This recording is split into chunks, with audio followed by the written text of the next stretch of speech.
be live on YouTube with the link that was shared.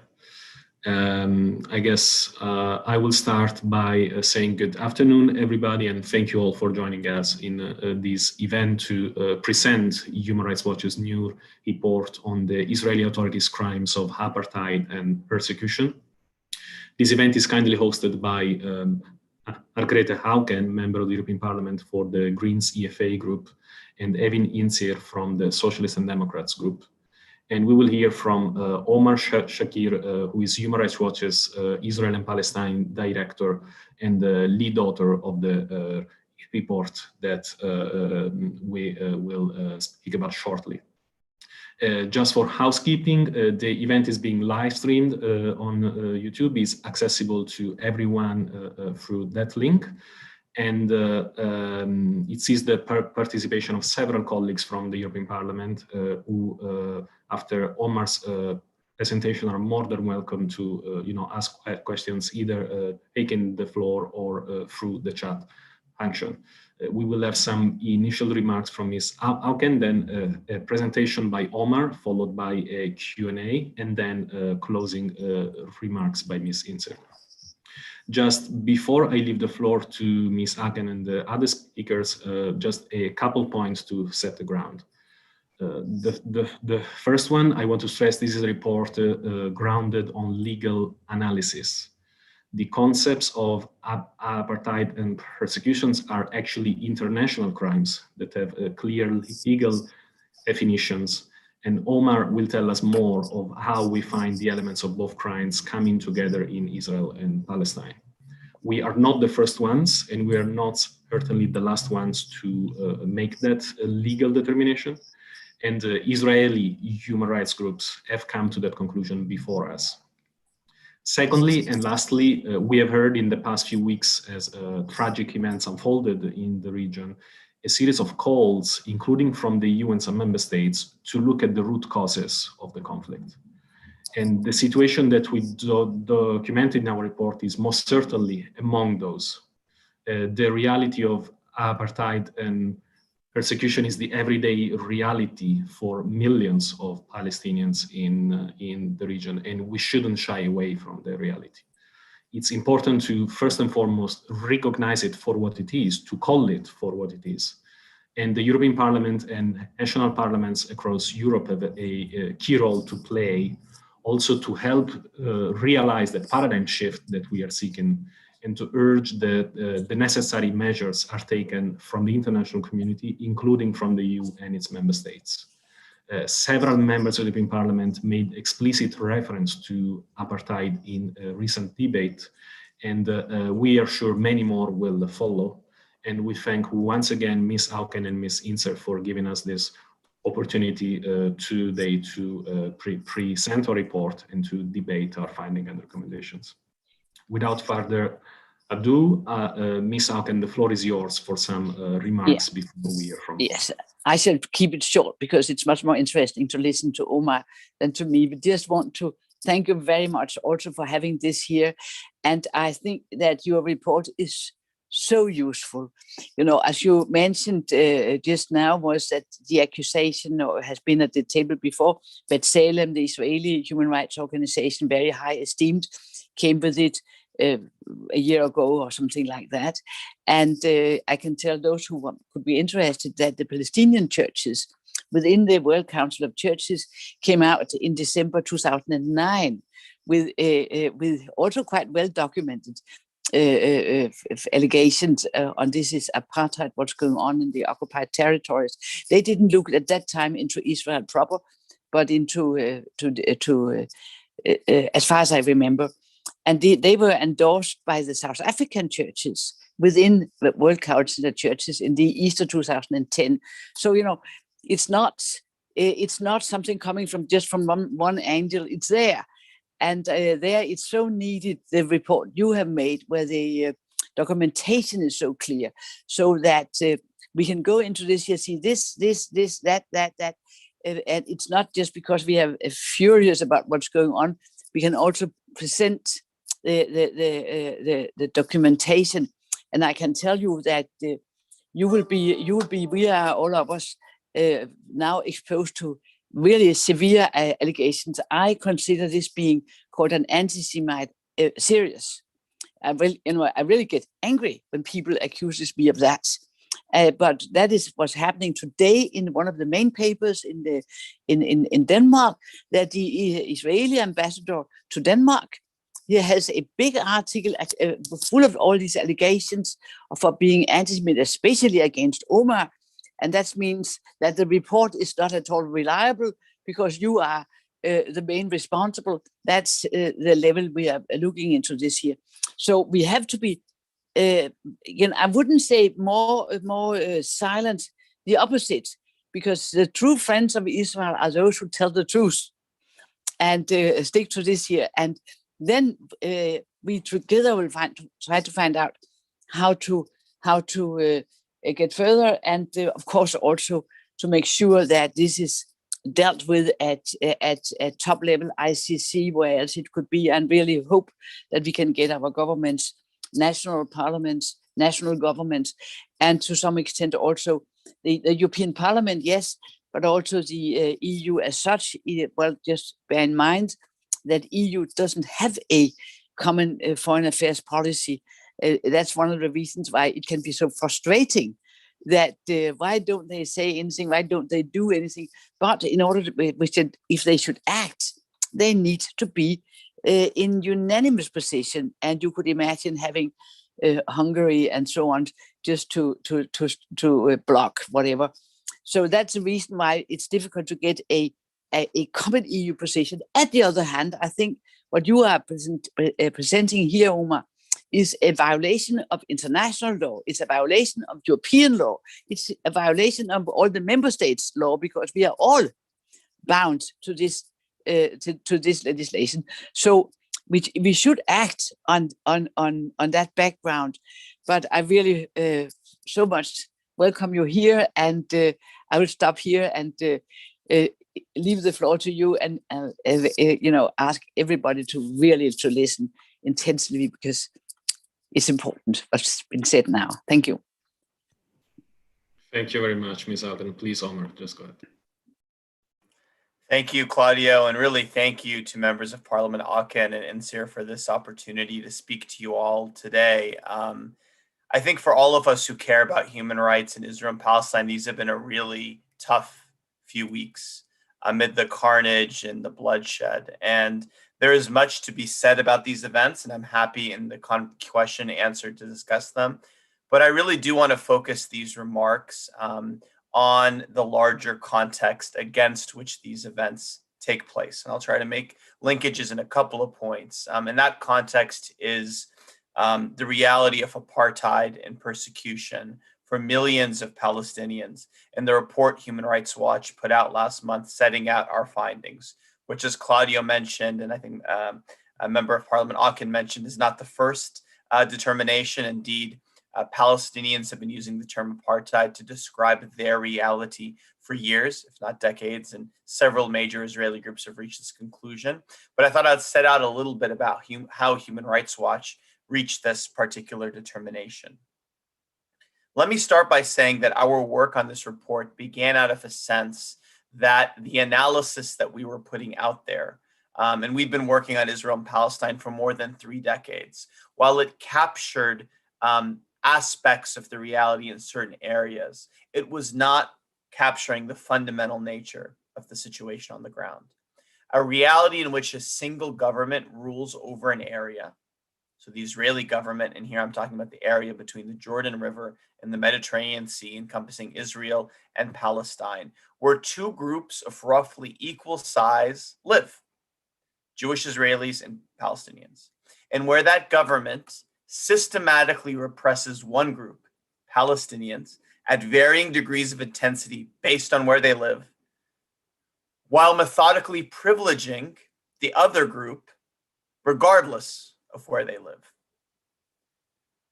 What we did in this report, which is 213 pages, was to lay out our factual findings regarding how the Israeli government treats Palestinians across Israel and the occupied territory, That research is based on years of Human Rights Watch documentation, new case studies conducted for this report, as well as a review of government planning documents, statements by officials, and other materials. We then compared the facts that we documented against the established international law on discrimination. Our starting point, as Claudio mentioned, is a legal one. There is a universal prohibition on severe discriminatory oppression or apartheid. While the term was coined in relation to South Africa, international treaties, including the International Convention on the Elimination of Racial Discrimination, define apartheid as a universal legal term and as a crime against humanity set out under its own 1973 convention, as well as under the 1998 Rome Statute to the International Criminal Court. As a crime against humanity, apartheid consists primarily of three elements. First, an intent by one group to dominate another. Secondly, systematic oppression by the dominant group over the marginalized group. And thirdly, particularly grave abuses known as inhumane acts. So intent to dominate, systematic oppression, inhumane acts. International criminal law also sets out the related crime against humanity of persecution, which consists of discriminatory intent when it leads to severe abuses of fundamental rights. Human Rights Watch in this report reached the determination, when we applied the facts we documented to the law, that Israeli authorities are committing the crimes against humanity of apartheid and persecution. This finding is based on an intent to dominate that we document across Israel and the occupied territory, which in the occupied territory has been combined with inhumane acts and systematic oppression carried out against Palestinians living there. So in essence, the elements of the crime come together in the occupied Palestinian territory pursuant to a single Israeli government policy. That policy is to maintain the domination by Jewish Israelis over Palestinians, which has been combined in the occupied territory with inhumane acts and systematic oppression. I want to spend a minute walking through each of these three elements. And by the way, they map to both apartheid and persecution and how we reach this determination. First, on the intent part of the analysis, Human Rights Watch found that, based on our research, that Israeli authorities have sought to maximize Jewish-Israeli control over demographics and land across Israel and the occupied territory. On demographics, Israeli authorities have adopted policies openly to combat what they describe as the demographic threat posed by Palestinians. For example, in 2003, the Israeli Knesset passed a law which effectively prohibits the granting of permanent residency to Palestinians in the West Bank and the Gaza Strip married to Israeli citizens and nationals, a restriction that applies to foreign spouses from virtually no other country.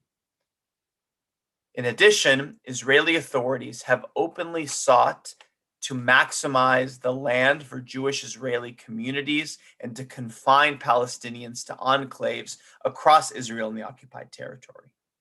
Inside Israel, the Israeli government has pursued a policy that it describes as to, quote, Judaize the Negev and the Galilee.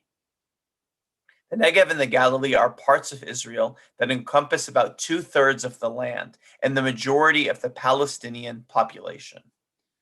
This dynamic manifests itself most dramatically in the Negev, where the Israeli government has refused to recognize 35 Palestinian Bedouin villages, meaning that its 90,000 residents effectively live illegally in the homes that they've lived in for decades, for generations. These homes are not connected to electricity and water grids and networks. The Israeli government has refused to do so. It has carried out thousands of demolitions for lacking building permits, restrictions it does not apply to nearby Jewish Israeli communities. and I should add Jewish Israeli communities that also have the power by law to set up admissions committees and to deny Palestinians from living there. There are hundreds of such Jewish towns across Israel.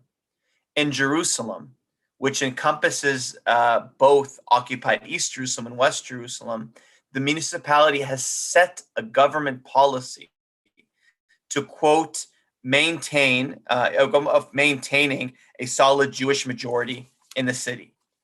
This is not merely some statement on paper. It has been carried out in policies. The policy is to even maintain target demographic ratios and to pursue, quote, densification and, quote, thickening of Palestinian areas. In the occupied Gaza Strip, the Israeli authorities, while they withdrew their settlements and ground troops in 2005, have retained overarching control over the Gaza Strip.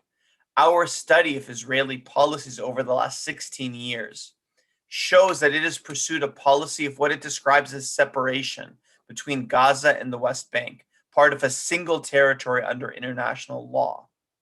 What implementation of this policy shows is that they've effectively sought to ban Gaza residents from living in the West Bank as part of a strategy to gerrymander a Jewish majority across Israel and the occupied and the occupied West Bank, in essence turning Gaza into a demographic receptacle for 2 million Palestinians in a 40 by 11 kilometer enclave, disconnected from the larger area that Israel hopes to retain.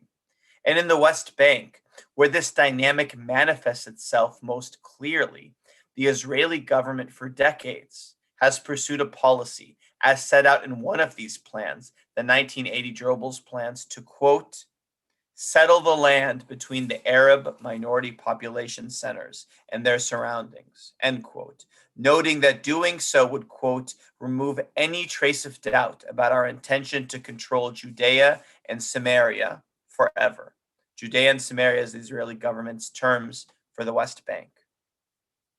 The massive land grabs and building of infrastructure, roads, water networks, electricity grids, connecting settlements to Israel proper make clear the intent of permanence. These policies amount to a discriminatory intent, one of the elements of the crime against humanity of persecution, and to an intent to dominate, one of the elements of apartheid. Secondly, pursuant to this intent, Israeli authorities have established a two-tiered system between Jewish Israelis and Palestinians. In the occupied territory, the means used to further this intent amount to systematic oppression, the second element of apartheid. These means include the following.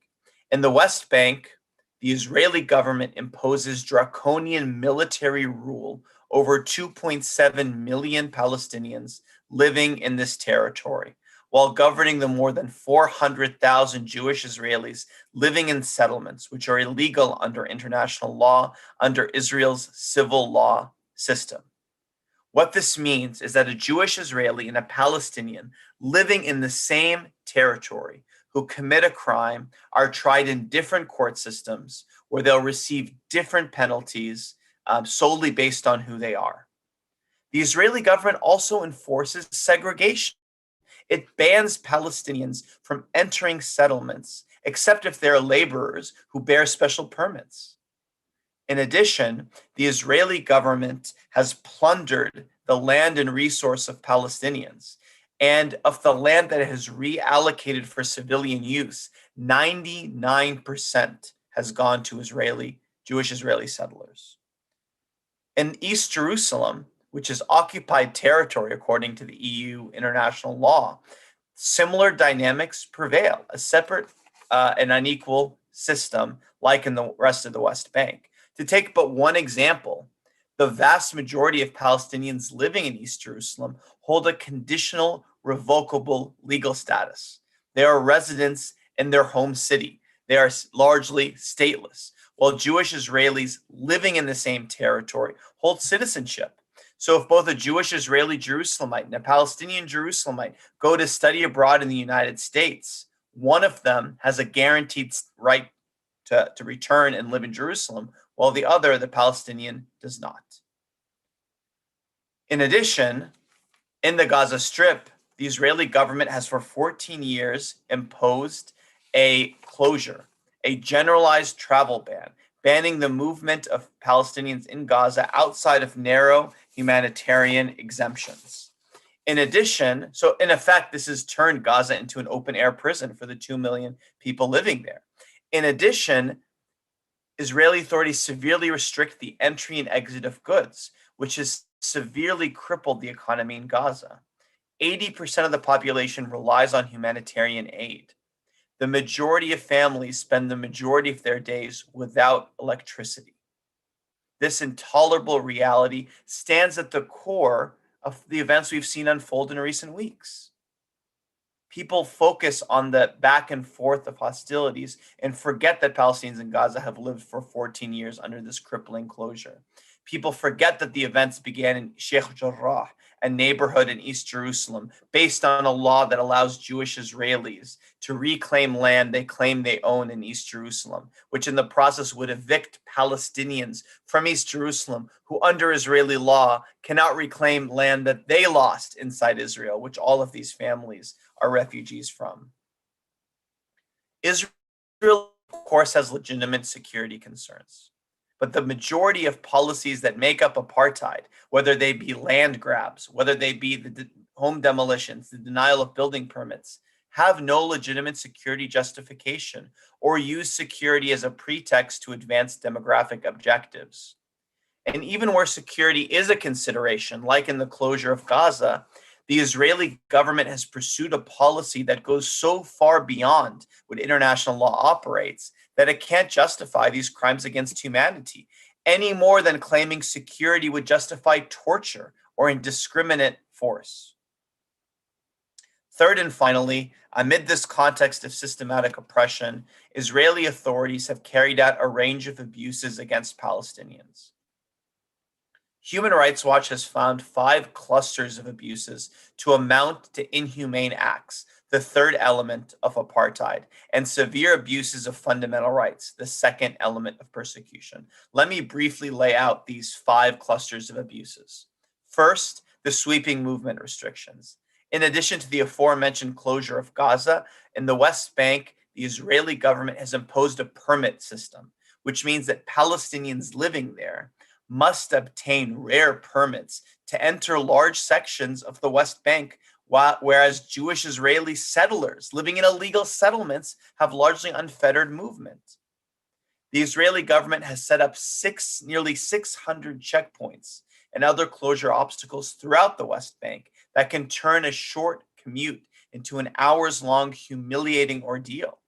The Israeli government has built a separation barrier, largely on Palestinian land, separating farmers from their agricultural land, separating families from their communities, schools, hospitals, services.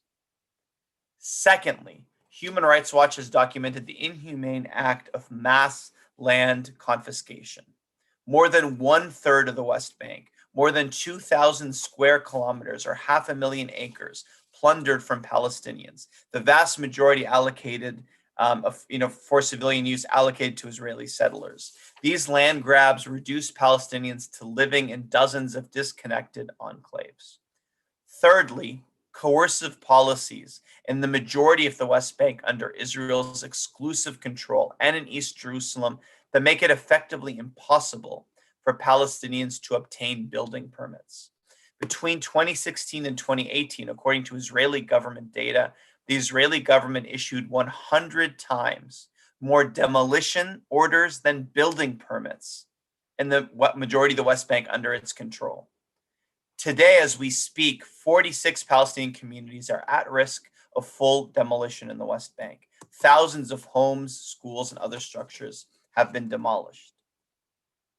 Fourth, the inhumane act of denying residency rights to more than 500,000 Palestinians in the occupied territory who are from there, who were abroad for too long, or who were not there when the occupation began in 1967.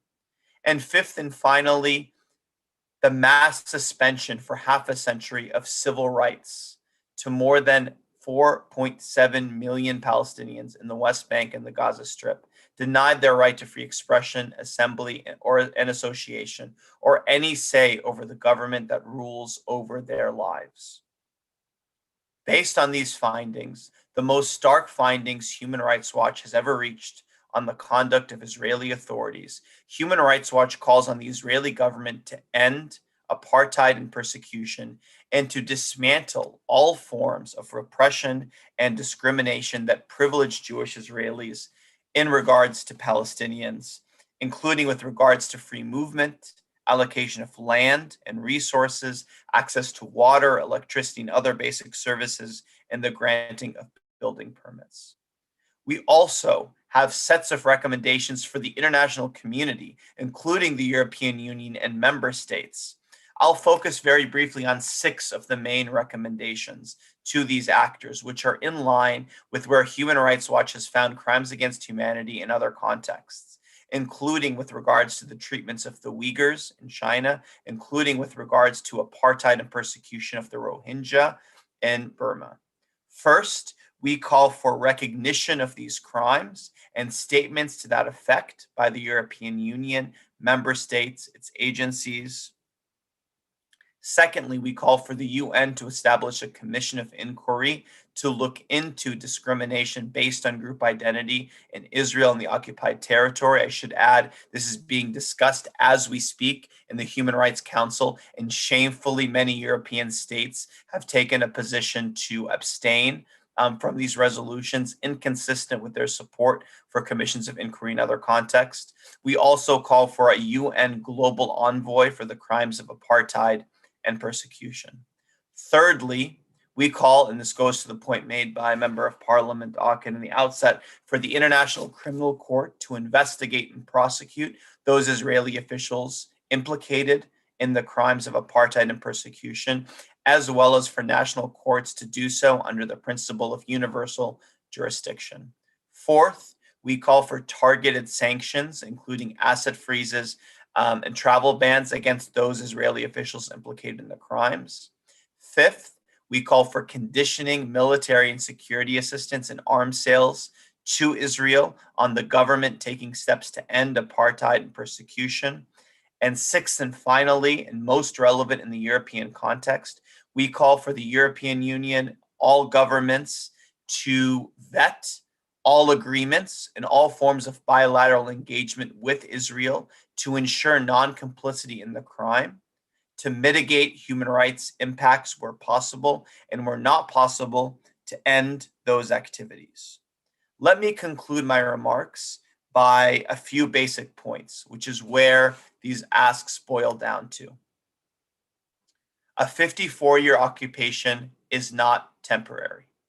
A 30-year stalled peace process will not, on its own, dismantle systemic oppression. Millions of Palestinians deprived of fundamental rights solely because they're Palestinian and not Jewish is not merely a matter of abusive occupation. The first step to solving any problem is to correctly diagnose it. The correct diagnosis here is apartheid and persecution for millions of Palestinians. Apartheid is no longer a hypothetical or future scenario. The threshold has been crossed. It may well have been crossed years ago, but there can be no doubt that today, in 2021, apartheid is the reality for millions of Palestinians. Many EU member states representatives know that in their hearts. When you use terms like a one-state reality for unequal rights, there's a term for that under international law. The term for that, when it meets the conditions we've outlined, is apartheid. The last thing I'll say is that those who strive for Israeli-Palestinian peace, in whatever solution you might believe in, whether 2 states, 1 state, a confederation, should recognize the reality for what it is, should call a spade, and bring to bear the sorts of human rights tools that a situation of this gravity warrants. Until we do so, until there's accountability, and until we end apartheid and persecution, these ugly cycles of bloodshed and repression will only continue. Thank you.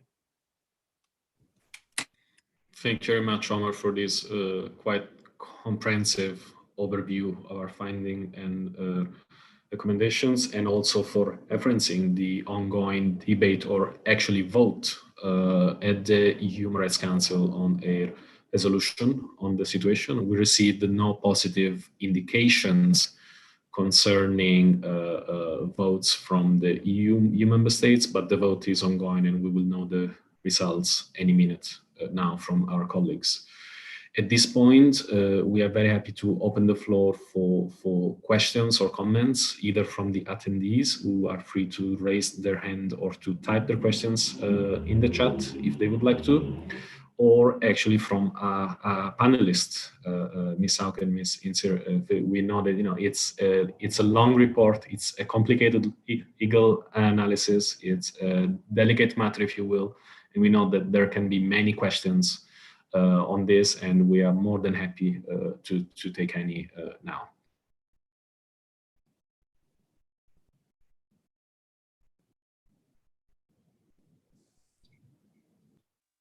I could maybe jump in if it's possible.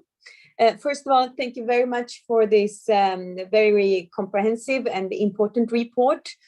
I think at least we who are in the panel and most of us in general really sees everything that has been mentioned. And I remember I was myself 2006, the first time I was in Israel and Palestine. And I think it was in Hebron already then. Even the streets were divided between the Israeli Jews, or rather Jewish settlers, and the Palestinians, which per se, or for me already there, indicated on that there is some kind of apartheid. Not many people dare to use the word apartheid because of many reasons, and some of them is that as soon as you, or one of them is that as soon as you dare to speak out loud about what is happening, from some parts and from some sides, you are being accused of being anti-Semitic, which I think is unfortunate, to mix the issue of anti-Semitism with the criticism against the government of Israel, who are Netanyahu's government is committing crimes against international law, against international humanitarian law, against the agreements that Israel themselves have been a part of. I think it is very important to dare to speak out about what is really happening. So one of my questions is actually how was the reaction from the international community, not at least from the different actors, both on a state level, but also civil society organizations, both within Palestine and within Israel and beyond, when you launched this very much important report?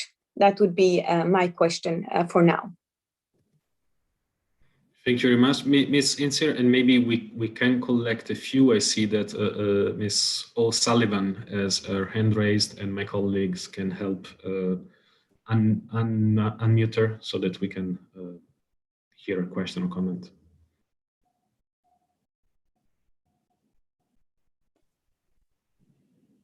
Hi, can you hear me? Yes, we can. Please go. Oh, good. And can you see me?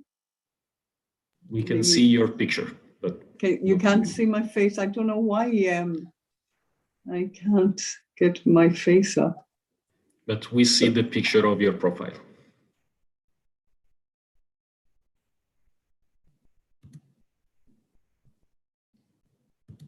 I'm afraid we lost her.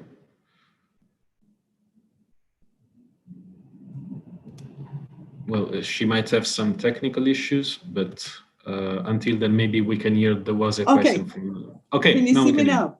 Yes, we can. Brilliant. Oh, Claudio, thank you very much for facilitating this. It's just such an important that we engage. And also, I just want to thank Omar for a really comprehensive overview of the report. And also, I want to thank Marguerite and Irvin for organizing this. I'm an Irish MEP, and I spoke last week in the Parliament. Can you hear me? Yeah, I can hear. Yeah, and you know, and in Ireland, there has been, huge support for a number of years for the Palestinian people. And in fact, my colleague, Frances Black, who's a senator in the Irish Parliament, she introduced legislation about the occupied territories and the fact of having a ban on the import of food from those areas. But what I want to ask you is that, I want to tell you that Ireland just last night, you probably are aware that there was a motion passed in the Irish Parliament, and it was a cross-party motion publicly condemning the de facto Israeli annexation of the Palestinian land. And, Ireland is the first country to do that. And already Ireland is coming under pressure. But my question to you is, and to Omar, I mean, your account is really comprehensive. There's no doubt about it. Like, how are we going to get the support? So Ireland has taken lead now. And I spoke with my colleagues in the Irish Parliament yesterday. We're part of the coalition in government. So I spoke to my Green colleagues and said, we cannot drop the ball now. We need to try to convince our other EU member states to support our motion from yesterday. And that's the question to Omar. I mean, the evidence is there. It's really clear. We've seen it. We see the images. We saw the devastation. Like, how can we make this? It cannot continue as is, as you say, 54 years of occupation and more. It's just like we must find some mechanism to bring this to an end. And how can we wake up the minds of people, our colleagues here in the European Parliament, to speak about this issue? Because it is a crime against humanity, and but we need action now. We need to, see change, because otherwise my fear is that it will just continue, and there will be no resolution. And that is a tragedy, and some solution needs to be found. Thank you. Thank you. Maybe I can jump in first, and just to thank you for that. It was really inspiring to see the vote take place yesterday in the Irish Parliament. Let me just say, so many in the world were ready to use the term apartheid, when annexation was on the table, a year ago. But let's be clear, as a legal term, apartheid is a crime about domination. The domination exists today. Calling it formally annexed or not will not change significantly the dynamics on the ground. So if your assessment is that it would be apartheid with annexation, your assessment is that it should be the crime of apartheid today, because legally all the requisite criteria are met. And I think the Irish statement is critical and in breaking through this fallacy that annexation or Israeli control is some future scenario. I mean, that's in essence what this report is about. It's about saying that we've crossed that threshold. And I think your comments are so important in terms of how we get there. For us at Human Rights Watch, the first step is to acknowledge the reality for what it is, right? And so much, and I think this was mentioned by Member of Parliament Ake in our opening, so much of the rebuttal has been non-substantive. It's been name calling. It's been changing the subject. I encourage those who disagree with the report to debate us on the merits. If you disagree, tell me which of the elements of the crimes do you believe not apply? Where do you disagree? Show us a fact from the 213 pages that you think is inaccurate. But that's not been where the debate is. You won't find any of the words written against this report in papers that are on that substance. Because once you acknowledge it is a crime against humanity, as you put it, that means it's a crime against all of us. It means that we have obligations if we believe in the principles that undergird the international system that we have to take. I mean, the recommendations flow from that.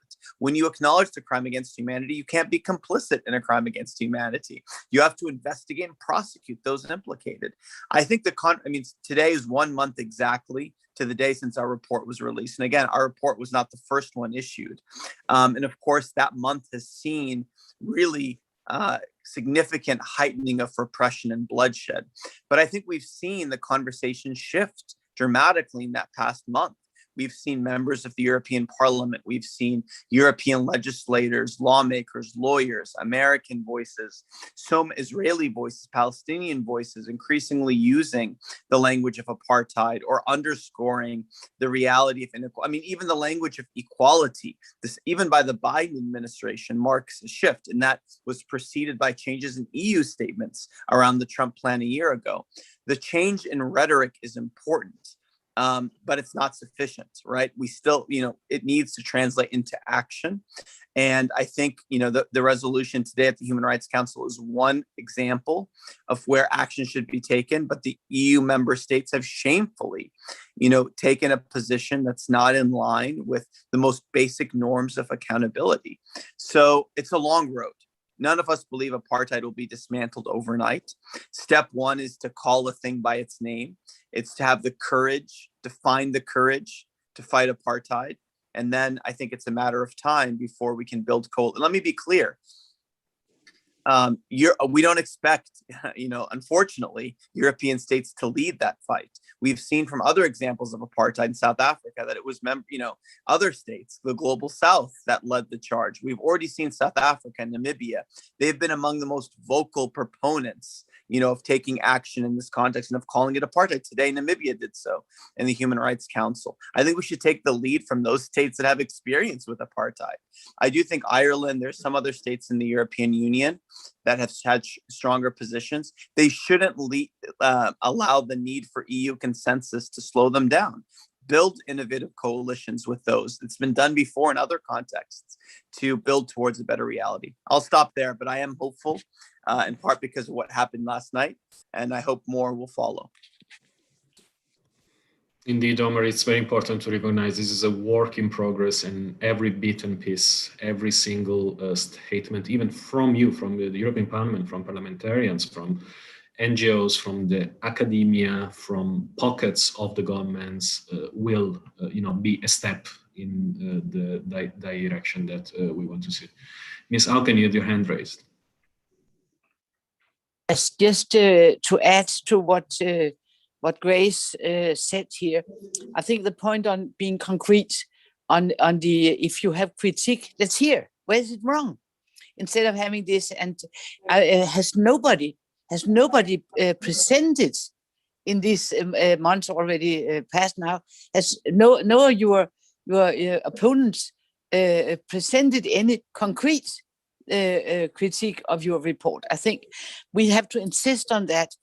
Then I think we might, one of the strategies I've discussed, I won't say with whom but it's some important person, doesn't matter here, said, why don't we ask, you have Palestinian people sitting around in the world with quite, a good access to funding and so on.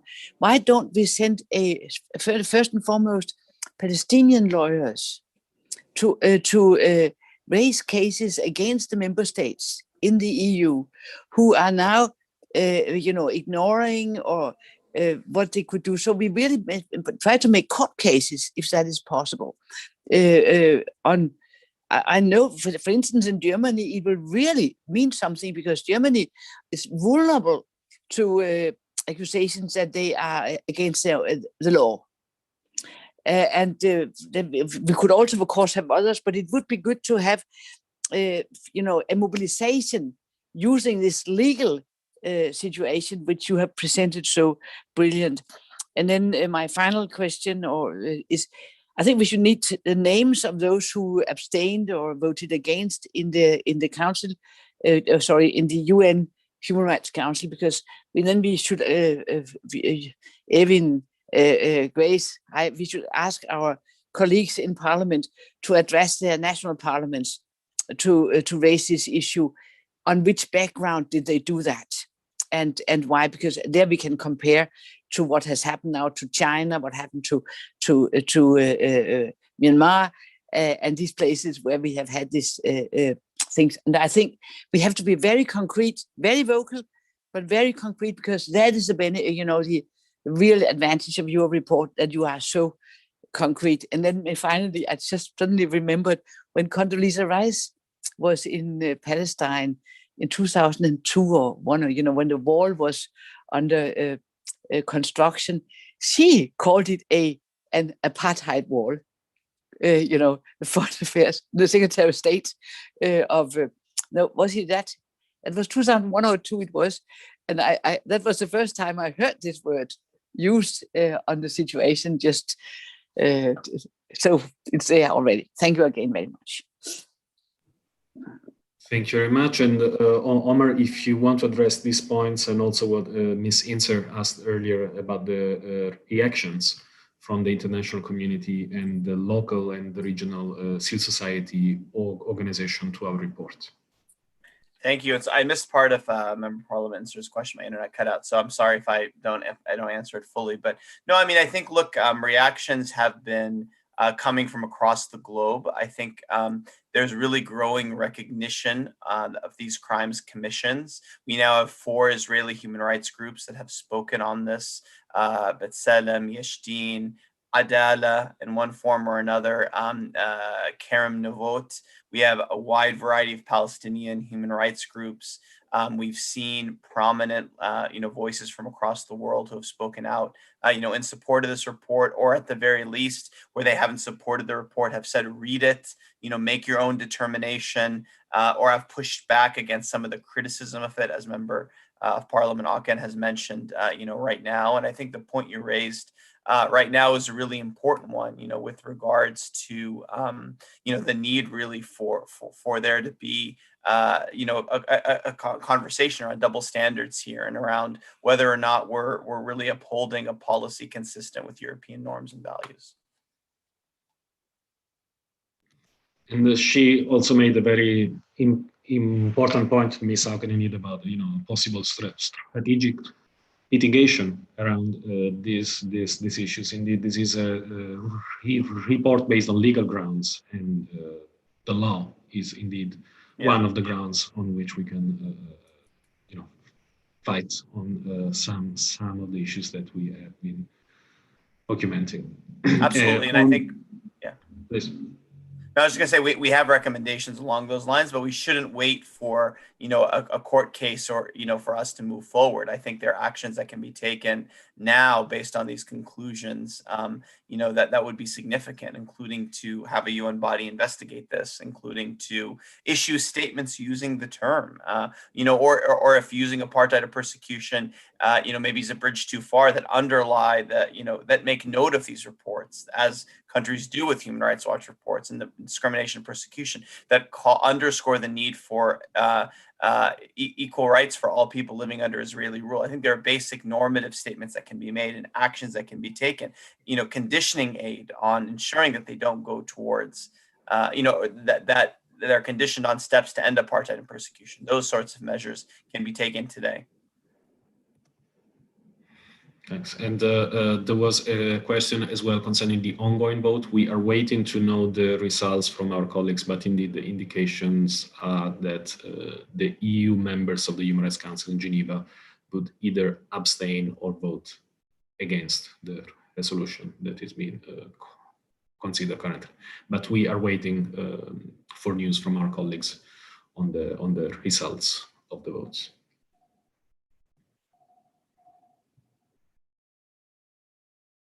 May I add then a question, because nobody's, which really, I think that a precondition for having, change the situation is lift the occupation. That's because we cannot see, I cannot envisage at all this here being solved at all without having, an end to the occupation. And I could have the impression that if really now the call for equal rights will be strong many places, then Israel might be really interested in now going for, the solution with, I always say, the two-state solution, not a two-state solution, because then you could end up with Sharon's or what it could be, but the one described in the UN. And as I said the other day, please remember that bulldozers can be used for good purposes too. So don't don't think that, you know, the facts on the ground are facts that cannot be changed. But I think if we have a strong call for equal rights, and then I know from quite a lot of Israelis, you know, decent Israelis, that really make a fear to what could explode in Israel if that was, you know, had a possibility to go into reality, that they could claim to have their houses back, that they could, all these things that can be very, very threatening for the whole concept in Israel, that could push for a willingness to now try to find a real solution and not just having a mitigating here and there, because that's what I really fear, that we will see something where we have made it a little bit nicer here, and we had made it much easier to go through the checkpoints, or we have, you know, that kind of which is not solving the basic problem on this situation. Thank you. Thank you, Ms. Hauken. And I think we also have a question from Ms. Insir. Yeah, more than a question, more a remark. I, of course, totally agree with Margrethe about what she now in the law said. But I also think that one thing that I think would be important, and of course that might also take some time, and that is the recognition of Palestine. I think that the work with the recognition on the recognition, my own government already in 2014 took the initiative to recognize Palestine. We were hoping that more states will take over in order to also highlight, first of all, to the recognition per se is important, but also it would be easier and not as easy to close one's eyes for all the violation against international law and international human rights law that are being committed today. That's something that I actually want to raise also, that from my side, that's something that we're constantly trying to raise in different ways in the parliament. Another is also that I totally agree that we need to suspend or put on ice the different agreements. For example, I think the EU-Israeli Association Agreement was mentioned in Article 2, as far as I remember. If I remember it correctly by heart, it states that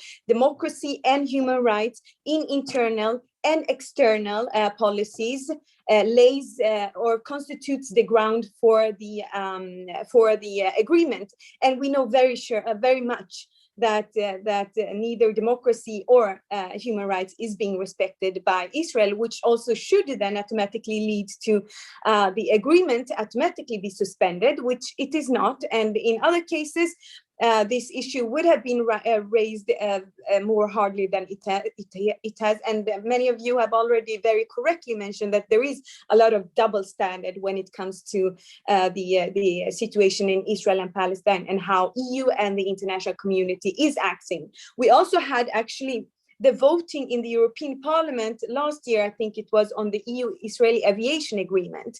And it was for me very surprising, or it shouldn't have been, but it was, that so few people dared to discuss it and take it into account in the context of what is really going on. And if I remember it correctly, it was also about Palestinian air also, which automatically leads to it being violating international agreements. So there is quite a lot to do. And then I also, of course, want to highlight another perspective. I think it's important. We talk about different governments, but we also need to take into account who are the different governments. It is in some of the government, as for example, Hungary, that constitutes an obstacle for EU to step up the work for a two-state solution and the peace talks.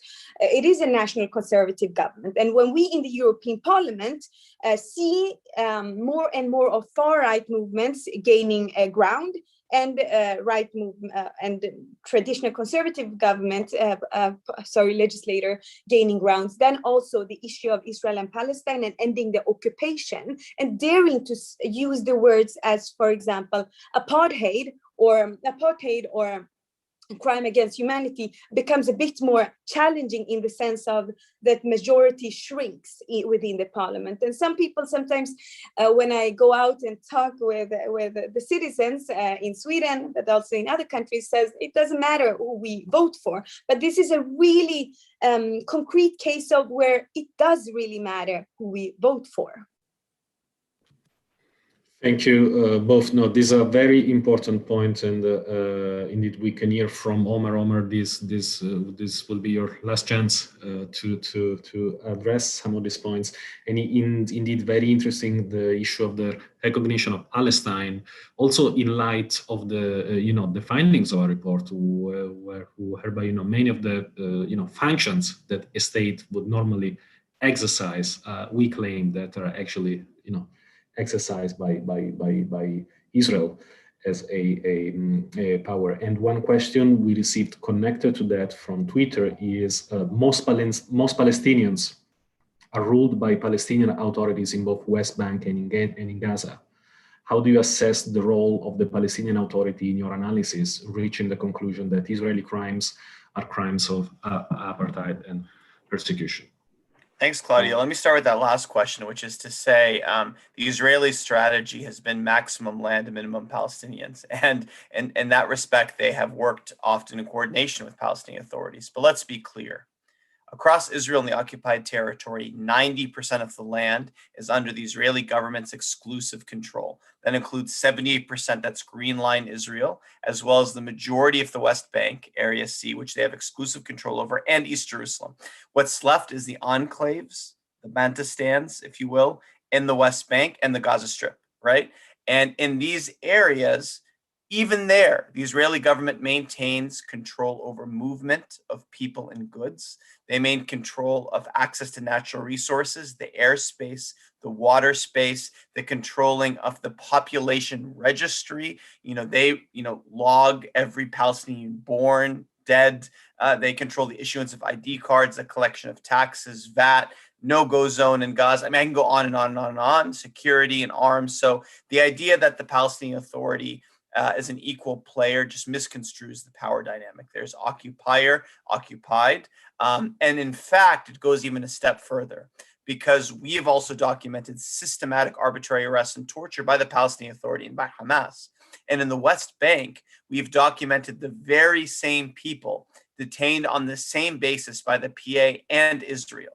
And in fact, one of our recommendations in the report is for the PA to evaluate its own engagement with Israel, like we're asking of other states, to ensure non-complicity in apartheid when it comes to the security coordination with Israeli authorities. So let's be clear.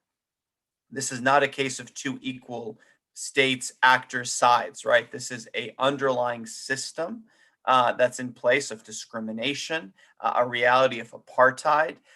Palestinian authorities have committed serious abuses, in fact, war crimes, right? But it needs to be seen in the context of the larger underlying reality that's there. This is not to say that we're endorsing a one or a two-state solution, or we're saying that Palestinians don't have a right to live under Palestinian rule.